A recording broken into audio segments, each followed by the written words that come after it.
இந்த ஆழமான உரையாடலுக்கு உங்களை ரொம்பவே உற்சாகமா வரவேற்கிறேன். இன்னைக்கு நம்ம எதை பத்தி பேச போறோம்னா, நம்ம முக்காவாசி நேரம் செலவழிக்கிற ஒரு உலகம் இருக்கு இல்லையா? கண்டிப்பா. நம்ம கைகளிலே எப்பவும் இருக்கிற ஸ்மார்ட் போன்கள், அப்புறம் டெஸ்க்ல இருக்கிற லேப்டாப்கள். ஆமா, அப்புறம் நம்மள சுத்தி எந்நேரமும் இருக்கிற இன்டர்நெட். இதுக்குள்ள மறைஞ்சிருக்கிற சில சுவாரஸ்யமான ரகசியங்கள், சில ஆபத்துகள், உங்களை வியப்பில் ஆழ்த்தும் சில ஆச்சரியங்களை பத்தி தான் இன்னைக்கு நம்ம டீப்பா அலச போறோம். இது நீங்க புதுசா ஒரு லேப்டாப் வாங்கணும்னு நினைச்சிருந்தாலோ, இல்ல என் கம்ப்யூட்டர் ப்ரௌசர் ஆம மாதிரி ஊர்ந்து போகுதுன்னு நீங்க கோவப்பட்டிருந்தாலோ. கரெக்ட். அதுவும் இல்லைன்னா மெட்ரோ ஸ்டேஷன்ல முகம் தெரியாத ஒருத்தர் உங்ககிட்ட தம்பி கொஞ்சம் என் போன்ல உதவி செய்றீங்களா அப்படின்னு கேட்டிருக்கலாம். ஆமா. இதுல எந்த விஷயம் உங்களுக்கு நடந்திருந்தாலும் சரி, இந்த செஷன் உங்களுக்கானதுதான்.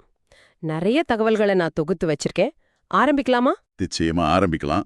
எனக்கு இந்த டாபிக் ரொம்பவே பிடிக்கும். ஏன்னா டெக்னாலஜி எந்த அளவுக்கு நம்ம வாழ்க்கையை ஈஸியாக்குதோ அதே அளவுக்கு அதுல சில இருண்ட பக்கங்களும் இருக்கு. அதெல்லாம் வெறும் நியூஸா கடந்து போகாம, அதுக்கு பின்னாடி இருக்கிற ஏன், எப்படி அப்படிங்கிற காரணங்களை நம்ம புரிஞ்சுக்கிறது ரொம்பவே முக்கியம். என்ன சொல்றது, இது வெறும் தகவல் இல்ல.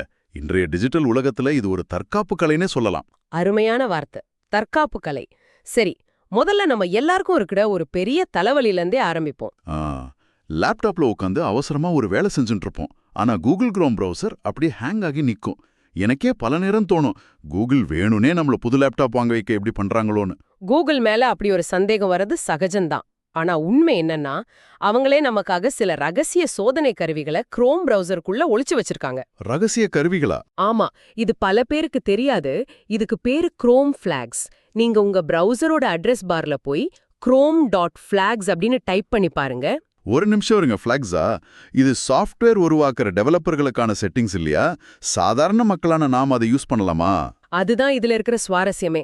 இது டெவலப்பர்களுக்கான சோதனை களம்தான். ஆனா நாமளும் இதை ரொம்ப பாதுகாப்பா பயன்படுத்தலாம். ஓஹோ, எப்படி சொல்றீங்க? உதாரணத்துக்கு, நீங்க ஒரு பெரிய ஃபைலை டவுன்லோட் பண்றீங்கன்னு வச்சுப்போம். ஆமா, அது ரொம்ப நேரம் எடுக்கும் இல்லையா? இந்த ஃபிளாக்ஸ் உள்ள போய் எனேபிள் parallel டவுன்லோடிங் அப்படிங்கிற ஒரு செட்டிங்கை ஆன் பண்ணிடுங்க. ஓகே, ஆன் பண்ணிட்டா என்ன நடக்கும்? இப்போ என்ன நடக்கும்னா, அந்த பெரிய ஃபைலை குரோம் தானாகவே பல துண்டுகளா பிரிச்சு ஒரே நேரத்துல எல்லாத்தையும் டவுன்லோட் பண்ணும். வாவ்! அதாவது ஒரு பெரிய வேலைய 4 பேர் சேர்ந்து செஞ்சா எவ்வளவு சீக்கிரம் முடியுமோ அவ்வளவு வேகமா டவுன்லோட் ஆகும். இது ரொம்ப நல்லா இருக்கு. அப்போ சிஸ்டம் ஹேங் ஆகிறத தடுக்கவும் இதுல ஏதாவது மேஜிக் இருக்கா? கண்டிப்பா இருக்கு. உங்க பிரவுசர் ஏன் அடிக்கடி ஹேங் ஆகுது தெரியுமா? RAM மெமரி பத்தாம இருக்குமோ? அது ஒரு காரணம். ஆனா நீங்க பாக்குற வெப்சைட்ல இருக்கிற படங்கள், வீடியோக்கள் எல்லாத்தையும் ப்ராசஸ் பண்ற மொத்த சுமையையும் உங்க கம்ப்யூட்டரோட மூளையான CPU கிட்டே கொடுத்துடுறீங்க.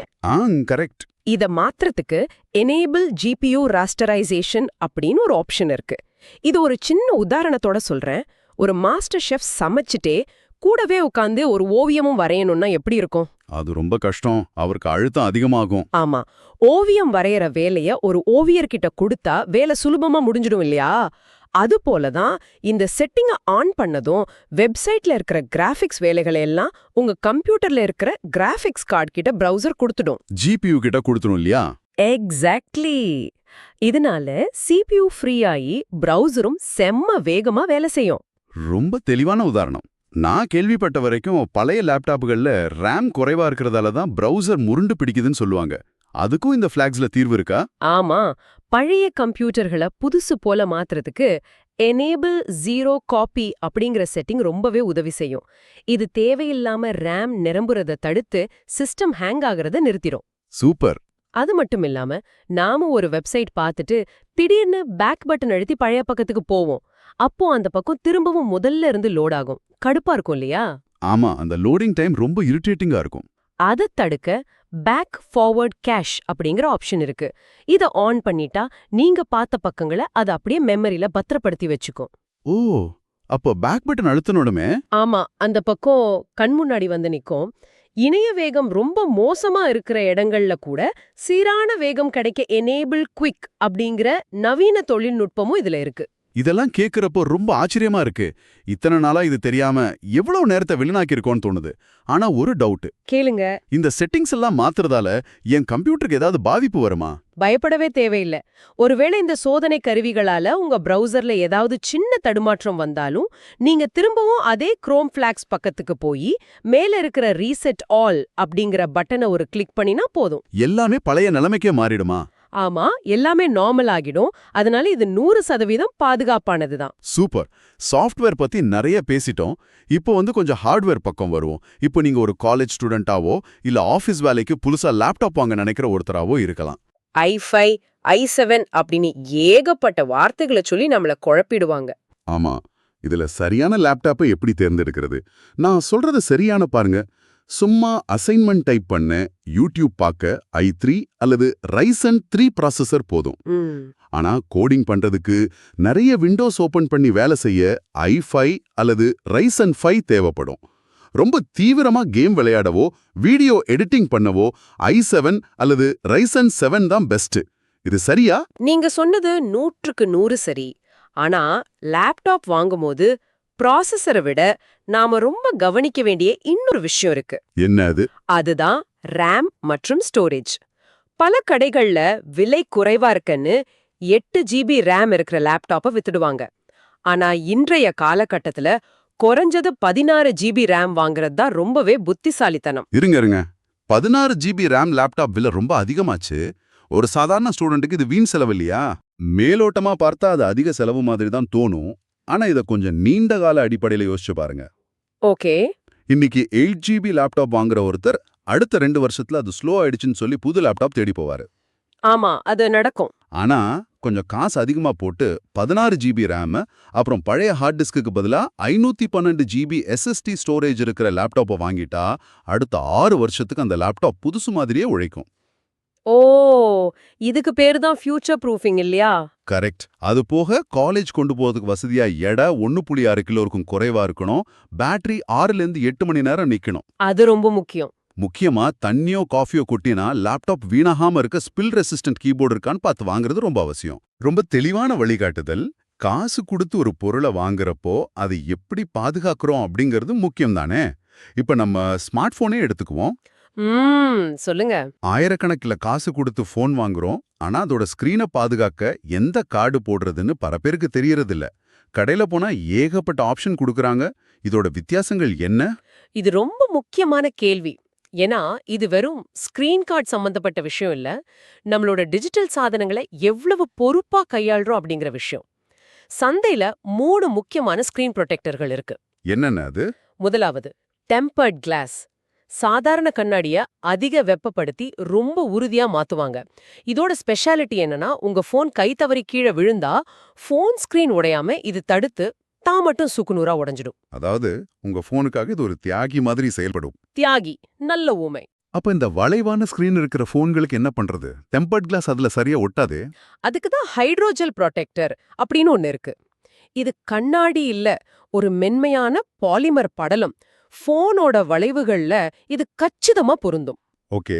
இதுல ஒரு ஆச்சரியமான தொழில்நுட்பம் இருக்கு. அதுக்கு பேரு செல்ஃப் ஹீலிங். அதாவது போன்ல சின்ன சின்ன கீறல்கள் விழுந்தா கொஞ்ச நேரத்துல அந்த கீறல்கள் அதுவாவே மறைஞ்சிடும். ஆச்சரியமா இருக்கே.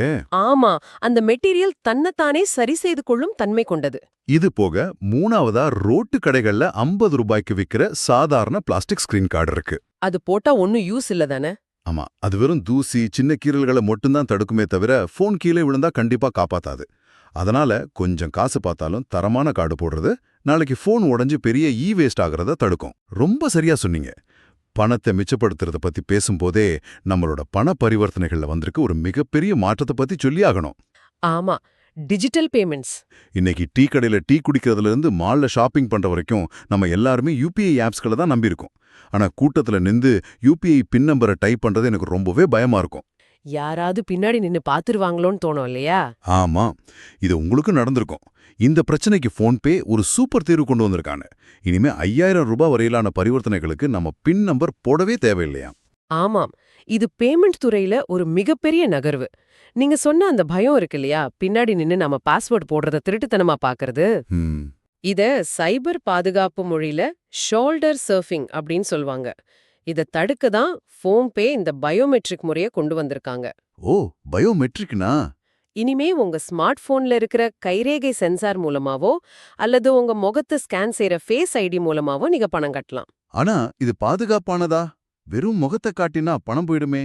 உங்களை தவிர வேற யாரோட முகத்துக்கும் அது வேலை செய்யாது. உங்க கைரேகையோ முகத்தையோ யாராலும் அவ்வளோ சுலபமா திருடி பயன்படுத்த முடியாது. அதனால வழக்கமான 4 இலக்க பின் நம்பரை விட இது ரொம்பவே பாதுகாப்பானது. அப்போ பெரிய அமௌண்ட் அனுப்புனா? 5000 ரூபாய்க்கு மேல பெரிய தொகைனா மட்டும் பின் நம்பர் கேட்கும். இது ஒரு சிறந்த பாதுகாப்பு வரம்பு. டெக்னாலஜி நம்ம அன்றாட பிரச்சனைகளை எப்படி தீர்க்குதுன்னு பார்க்கவே சந்தோஷமா இருக்கு. அதே மாதிரி இன்னொரு அன்றாட பிரச்சனையை பத்தி பேசலாம். தனியார் டாக்ஸி ஆப்ஸ்கள். ஓ, அது ஒரு பெரிய பிரச்சனை தான். காலையில ஆபீஸ் போற அவசரம் இல்ல சாயந்தரம் மழை பெய்யற நேரம் பீக் அவர்ஸ்னு சொல்லி கட்டணத்தை பல மடங்கு ஏத்திடுவாங்க. சரி, அந்த பணமாவது அந்த ஏழை டிரைவருக்கு போகுமான்னு பார்த்தா 30% வரைக்கும் கமிஷன்னு அந்த நிறுவனங்களே எடுத்துப்பாங்க.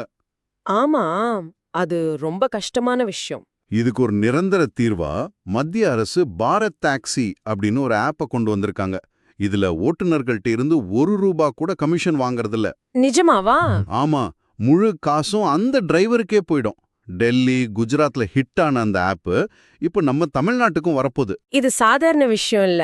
அந்த டிரைவர்கள் ஒவ்வொருத்தரும் தங்களோட சொந்த உழைப்பால ஒரு சின்ன பிசினஸ் பண்றவங்க. அவங்களுக்கு நியாயமான வருமானம் கிடைக்கும்போது வாடிக்கையாளர்களான நம்ம மேல அவங்களுக்கு ஒரு பெரிய நம்பகத்தன்மை உருவாகும். கரெக்ட். ஒரு தொழிலுக்கு இந்த நம்பகத்தன்மை அப்படிங்கிறது ரொம்ப ரொம்ப முக்கியம். இதை கேட்டுட்டு இருக்கிற நீங்க நாளைக்கு ஒரு சின்ன ஸ்டார்ட் அப் ஆரம்பிக்கிறீங்கன்னு வைப்போம். உங்க வாடிக்கையாளர்களுக்கு கம்பெனி பேர் போட்டு இமெயில் பண்ணாம karthikmas2000@gmail.com அப்படின்னு சாதாரண ஜிமெயில்ல இருந்து கொட்டேஷன் அனுப்புவீங்களா? அப்படி அனுப்புனா உங்களை அவங்க மதிப்பாங்களா? கண்டிப்பா மாட்டாங்க. அது ரொம்ப அன்ப்ரொஃபஷனலா இருக்கும். ஆனா சொந்தமா இமெயில் உருவாக்குறதெல்லாம் ரொம்ப பெரிய கம்பெனிகள் பண்ற வேலை இல்லையா? அதுக்கு நிறைய ஐடி அறிவு தேவையே. அதுதான் பல பேரோட தவறான புரிதல். உங்க பிசினஸ் பேரில், அதாவது info@yourcompany.com அப்படின்னு ஒரு ப்ரொஃபஷனல் இமெயில் உருவாக்குறது ரொம்பவே சுலபம். எப்படி சொல்றீங்க? இத நாம எப்படி புரிஞ்சுக்கலாம்னா, நீங்க ஒரு சொந்தமா கடை கட்டுறீங்க. அந்த கடை உங்களுடையது தான் நிரூபிக்க ஒரு பத்திரம் வேணும் இல்லையா? ஆமா. அதே மாதிரி தான் டிஜிட்டல் உலகத்துல முதல்ல கோடாடி அல்லது நேம்சீப் மாதிரி தளங்கள்ல உங்க கம்பெனி பேர்ல ஒரு டொமைன் வாங்கணும். அப்புறம் கூகுள் ஒர்க் ஸ்பேஸ்க்குள்ள போனா அவங்க ஒரு சின்ன வெரிஃபிகேஷன் கோடு கொடுப்பாங்க. ஓகே, அத வாங்கி என்ன பண்ணணும்? அதை எடுத்து உங்க டொமைன் செட்டிங்ஸ்ல போட்டா, ஆமாம் இந்த வெப்சைட் என்னுடையது தான் அப்படின்னு கூகுளுக்கு நீங்க நிரூபிச்சிடலாம். ஓஹோ, அப்போ அந்த பழைய MX ரெக்கார்டுகளை மாத்துறதுன்னு ஏதோ சொல்லுவாங்களே, அது என்ன? அதுவும் ரொம்ப சிம்பிள். இமெயில்கள் வந்து சேர்ற தபால் பெட்டி தான் இந்த MX ரெக்கார்ட். பழைய தபால் பெட்டியை தூக்கிட்டு கூகுளோட பாதுகாப்பான தபால் பெட்டியை அங்க வைக்கிறோம். அவ்வளவுதான். அவ்வளவுதானா? நேரம் உங்க கம்பெனி பேர்ல ஹேக்கிங், ஃபிஷிங் மாதிரியான மோசடி தாக்குதல்கள் நடக்காம கூகுளோட பாதுகாப்பு அரண் உங்களை காப்பாத்தும். இது உங்க பிராண்டுக்கு ஒரு பெரிய நம்பகத்தன்மையை கொடுக்கும். அருமை. ஒரு பிசினஸ் தொடங்குறவங்க முதலீட்டை பத்தி யோசிக்கிற மாதிரி இந்த டிஜிட்டல் பாதுகாப்பு பத்தியும் கண்டிப்பா யோசிக்கணும். சரி, பாதுகாப்பை பத்தி பேசும்போதே எனக்கு சமீபத்துல நடந்த இல்ல கேள்விப்பட்ட ஒரு அதிர்ச்சியான விஷயத்தை பத்தி நான் சொல்லி ஆகணும். சொல்லுங்க, என்ன அது? நீங்க மெட்ரோ ஸ்டேஷன்லயோ இல்ல பஸ் ஸ்டாண்ட்லயோ நின்னுட்டு இருக்கீங்கன்னு கற்பனை செஞ்சு பாருங்க. ரொம்ப டீசென்ட்டா ட்ரெஸ் பண்ண ஒரு பெரியவர் உங்க கிட்ட வராரு. ஓகே. என் பேங்க் மெசேஜ் பார்க்கணும், இல்ல ஏதோ ஒரு ஆப் ஓபன் ஆயிடுச்சு, கொஞ்சம் க்ளோஸ் பண்ணி தர்றீங்களா அப்படின்னு பரிதாபமா கேக்குறார். நம்ம ஊர்ல யாராவது வயசானவங்க உதவி கேட்டா நம்ம உடனே செய்வோம் இல்லையா? ஆமா, கண்டிப்பா செய்வோம். நாமும் இறக்கப்பட்டு அந்த போனை வாங்குவோம். ஆனா அங்கதான் ஒரு பெரிய தந்திரம் ஒளிஞ்சிருக்கு. ஆமா, இது இன்னைக்கு நடந்துட்டு இருக்கிற ரொம்பவே ஆபத்தான ஒரு மோசடி. நீங்க சொல்லுங்க, அந்த போனை வாங்குனதும் என்ன நடக்கும்? நாம அந்த போனை வாங்கும்போதே அதுக்குள்ள ஸ்கிரீன் ரெக்கார்டிங், அப்புறம் பேக்ரவுண்ட்ல வீடியோ கால் ஆன் பண்ணி வச்சிருப்பாங்க. நம்ம கை அந்த போன் ஸ்கிரீன்ல படும்போது நம்மளோட கைரேகை பதிவாகுது. எக்ஸாக்ட்லி. அவர் கேட்டதை கண்டுபிடிக்க நம்ம ஸ்கிரீன்ல இருக்கிற எண்களை சத்தமா வாசிக்கும்போது நம்மளோட குரல் பதிவாகுது. முக்கியமா நம்ம அந்த போனை உத்து பார்க்கும்போது முன்னாடி இருக்கிற கேமரா மூலமா நம்மளோட முக அங்கீகாரம், அதாவது ஃபேஸ் ஐடி எல்லாமே திருடப்படுது வெறும் சில நொடிகள்ல. இதத்தான் ஆங்கிலத்துல சோஷியல் இன்ஜினியரிங் மோசடின்னு சொல்லுவாங்க. இதுல கவலைக்குரிய விஷயம் என்னன்னா, மனிதர்களோட அன்பு, இரக்கம், உதவி செய்யற மனப்பான்மை, இது எல்லாத்தையும் அங்க ஒரு ஆயுதமா பயன்படுத்துறாங்க. ரொம்ப கொடூரமா இருக்கே. இது வெறும் பண மோசடி இல்ல. இது ஒரு அதிநவீன ஏஐ பயோமெட்ரிக் மோசடி. நீங்க அந்த போன் அவர்கிட்ட திருப்பி கொடுத்துட்டு பரவாயில்ல பெரியவரேன்னு சொல்லிட்டு நடக்கிறதுக்குள்ள மறுமுனையில இருக்கிற ஹேக்கர்கள் இந்த 3 தகவல்களையும் வச்சு உங்களோட ஒரு அச்சசலான டிஜிட்டல் குளோனை, அதாவது உங்களோட ஒரு டிஜிட்டல் நகலையே உருவாக்கிடுவாங்க. இத கேட்கவே ரொம்ப பயமா இருக்கே. அந்த டிஜிட்டல் நகலை வச்சு அவங்க என்ன பண்ணுவாங்க? அதுதான் உச்சகட்ட அதிர்ச்சி. இன்னைக்கு நிறைய ஆன்லைன் லோன் ஆப்ஸ்கள்ல முகத்தையும் குரலையும் வச்சே இகேவைசி மூலமா லோன் கொடுத்துடுறாங்க. ஆமா, டிஜிட்டல் லோன்ஸ் வந்துடுச்சு. இந்த ஹேக்கர்கள் உங்க டிஜிட்டல் நகலை வச்சு வீடியோ வெரிஃபிகேஷனை சுலபமா தாண்டிடுவாங்க. வெறும் 30 நிமிஷத்துல உங்க பேர்ல பர்சனல் லோன், கன்சியூமர் ஃபினான்ஸ்னு லட்சக்கணக்குல கடனை வாங்கிடுவாங்க. கடவுளே! நீங்க யாருக்கோ உதவி செஞ்ச திருப்தியில வீட்டுக்கு போய் காஃபி குடிப்பீங்க. ஆனா உங்க போனுக்கு நீங்கள் 5 லட்சம் ரூபாய் கடன் பட்டுள்ளீர்கள் அப்படின்னு மெசேஜ் வரும். நான் ரொம்ப உஷாரான ஆளு, எனக்கு டெக்னாலஜில அத்துபடி அப்படின்னு நினைக்கிறவங்கள தான் இந்த மோசடி ஈஸியா வீழ்த்துது. இனிமே முகம் தெரியாதவங்க போனை வாங்கி ஒரு கிளிக் தானேன்னு உதவி செய்யவே யோசிக்கணும் போல இருக்கு. ஆமா, ரொம்ப கவனமா இருக்கணும். சரி, இப்படிப்பட்ட மோசடிகளுக்கு எதிரா கூகுள் மாதிரியான பெரிய நிறுவனங்கள் என்னதான் பண்றாங்க? நம்மள அப்படியே நடுத்தருவுல விட்டுட்டாங்களா? நிச்சயமா இல்ல. கூகுள் இதுக்காகவே சமீபத்துல ஒரு மெகா ஆபரேஷன் பண்ணிருக்காங்க. உங்கள மாதிரி என்ன மாதிரி ஆண்ட்ராய்டு போன் பயன்படுத்துறவங்கள காப்பாத்துறதுக்காக பிளே ஸ்டோர்ல இருந்து சுமார் 1.75 மில்லியன், அதாவது 17,50,000 போலி மற்றும் ஆபத்தான செயலிகளை ஒரே அடியா தூக்கி எறிஞ்சிருக்காங்க. 17 லட்சம் ஆப்ஸ்களா? இது மிகப்பெரிய நம்பர் ஆச்சே. அது மட்டுமா, இந்த ஆப்ஸ்களை உருவாக்கின 80,000 டெவலப்பர்களை வாழ்நாள்ல மீண்டும் பிளே ஸ்டோருக்குள்ள வர முடியாதபடி நிரந்தரமா தடை பண்ணியிருக்காங்க. இந்த ஆப்ஸ்கள்லாம் அப்படி என்ன ஆபத்தை பண்ணுச்சு? இந்த ஆப்ஸ்கள் எல்லாமே நம்ம போனுக்குள்ள ஒரு உளவாளி மாதிரி வேலை செஞ்சிருக்கு. நம்ம பேங்க் பாஸ்வேர்டுகளை திருடுறது, நம்மளுக்கே தெரியாம மாசம் மாசம் பணம் கட் ஆகுற மாதிரி சில ரகசிய சந்தாக்களை ஆக்டிவேட் பண்றது, கேலரியில இருக்கிற பர்சனல் போட்டோக்குள்ள திருடுறதுன்னு பல வேலைகளை பார்த்திருக்கு. ஓஹோ! இதை தடுக்கத்தான் கூகுள் தன்னோட ஏஐ தொழில்நுட்பமான பிளே ப்ரொடெக்ட் சிஸ்டத்தை ரொம்ப தீவிரமா பயன்படுத்தியிருக்கு. இன்னொரு முக்கியமான விஷயம் சொல்லணும். என்னது? நாம ஒரு ஆப் டவுன்லோட் பண்றதுக்கு முன்னாடி அதுக்கு கீழே இருக்கிற ரிவ்யூக்களை படிப்போம் இல்லையா? ஆமா, 5 ஸ்டார் இருக்கா, மக்கள் என்ன சொல்லியிருக்காங்கன்னு பார்த்துட்டு தான் நான் டவுன்லோடே பண்ணுவேன். அந்த நம்பிக்கையை உடைக்கிற விதமா ஹேக்கர்களே கம்ப்யூட்டர் ப்ரோக்ராம் மூலமா லட்சக்கணக்கான போலி ரிவ்யூக்களை எழுதியிருக்காங்க. கூகுள் இப்போ சுமார் 160 மில்லியன், அதாவது 16 கோடி போலியான ரிவ்யூக்களையும் கண்டுபிடிச்சு நீக்கியிருக்கு. இது நிஜமாவே பெரிய விஷயம்தான். தொழில்நுட்பம் என்னதான் பல அடுக்கு பாதுகாப்பை கொடுத்தாலும் எந்த ஆப்பை டவுன்லோட் பண்றோம், அது எந்த கம்பெனி அப்படின்னு நாம விழிப்புடன் இருக்கிறதா நமக்கான இறுதி பாதுகாப்பாரன். நிஜமா? இனிமே ரொம்ப உஷாரா இருக்கணும். சரி, நாம உரையாடலோட இறுதி பகுதிக்கு வந்துட்டோம். ஆனா போறதுக்கு முன்னாடி உங்களை ரொம்பவே ஆச்சரியப்படுத்தக்கூடிய ஒரு விஷயத்த சொல்ல போறேன். சொல்லுங்க. உங்க வீட்ல எங்கேயோ ஒரு மூலையில பழுதான பழைய போன்கள், யூஸ் பண்ணாத லேப்டாப்கள், அருந்து போன கேபிள்கள் எல்லாம் ஒரு டப்பால போட்டு வச்சிருப்பீங்க இல்லையா? ஒருவேளை அதை குப்பைன்னு நினைச்சு தூக்கி போட நினைச்சீங்கன்னா ஒரு நிமிஷம் நில்லுங்க. அது குப்பை இல்ல, அபூர்வமான தாதுக்கள் அடங்கிய ஒரு புதையல். கரெக்ட். இது எனக்கே ரொம்ப ஆச்சரியமா இருந்துச்சு. ஒரு சாதாரண சுரங்கத்தை தோண்டி எடுக்கிற கோபால்ட் தாதுவை விட 1 டன் பழைய பேட்டரிகளை மறுசுழற்சி செஞ்சா 40 மடங்கு அதிகமான கோபால்ட் எடுக்க முடியுமா? 100க்கு 100 உண்மை. இது வெறும் எலக்ட்ரானிக் குப்பை அல்ல, ஒரு நாட்டோட எதிர்காலத்தையே தீர்மானிக்க போற மிகப்பெரிய வளம். எப்படி சொல்றீங்க? நீங்க சொன்ன அந்த கோபால்ட், அப்புறம் ரேர் அர்த் காந்தங்கள், இதெல்லாம் தான் இன்னைக்கு நவீன போர் விமானங்கள் தயாரிக்க, விண்வெளிக்கு ஏவுகணைகளை அனுப்ப மற்றும் எதிர்காலத்துல வரப்போற அத்தனை எலக்ட்ரிக் வாகனங்களோட பேட்டரிகளுக்கும் உயிர்நாடி. ஓ, அவ்வளோ முக்கியமா இது? ஆமா, இப்போதைக்கு உலக அளவுல இந்த தாதுக்களை பிரித்தெடுக்கிறதுல சீனா தான் நம்பர் 1 இடத்துல ஆதிக்கம் செலுத்திட்டு வர்றாங்க. அப்போ நம்ம இந்தியா இதுல எங்க இருக்கு? நாமளும் செலைத்தவர்கள் இல்லையே. கண்டிப்பா இல்ல. இந்தியாவோட திட்டம் ரொம்பவே பிரம்மாண்டமானது. நமது கேரளா மற்றும் ஒடிசா கடற்கரை ஓரங்கள்ல கிடைக்கிற கனிம வளங்களையும், நாடு முழுவதும் இப்படி மலை போல குவியும் வேஸ்ட் கழிவுகளையும் அதிநவீன தொழில்நுட்பம் மூலமா நாம மறுசுழற்சி செய்ய ஆரம்பிச்சிட்டோம். சூப்பர். அதுல இருந்து 99.9% தூய்மையான உலோகங்களை இந்தியா இன்னைக்கு மீட்டெடுத்துட்டு இருக்கு. இது என்ன பண்ணும் தெரியுமா? சீனா கிட்ட இருந்து நாம வாங்குற இறக்குமதி செலவை பெருமளவு குறைக்கும். செம்ம டெவலப்மெண்ட் இது. அது மட்டும் இல்லாம பாதுகாப்பு மற்றும் மின்னணு துறையில இந்தியாவை யாருடைய உதவியும் தேவைப்படாத ஒரு தற்சார்பு கொண்ட மாபெரும் வல்லரசாக இது மாத்தும். எவ்வளோ அற்புதமான விஷயம். நாம தூக்கி போடுற ஒரு பழைய போன் நாளைக்கு நம்ம நாட்டோட பாதுகாப்புக்கே பயன்பட போகுதுன்னு நினைக்கும் போது சிலிர்ப்பா இருக்கு. இன்னைக்கு நாம நிறைய விஷயங்களை ரொம்ப ஆழமா விவாதிச்சோம். ஆமா, நிறைய டாபிக்ஸ் கவர் பண்ணிருக்கோம். நம்ம பிரவுசரை ராக்கெட் வேகத்துல பறக்க வைக்கும் ஃபிளாக் செட்டிங்ஸ்ல ஆரம்பிச்சு சரியான லேப்டாப் மற்றும் ஸ்கிரீன் கார்டு வாங்குறது, ஃபோன்பேவின் பயோமெட்ரிக் வசதி, பாரத் டாக்ஸியின் நம்பகத்தன்மை, ஒரு பிசினஸ் இமெயிலின் முக்கியத்துவம் பத்தி பார்த்தோம்.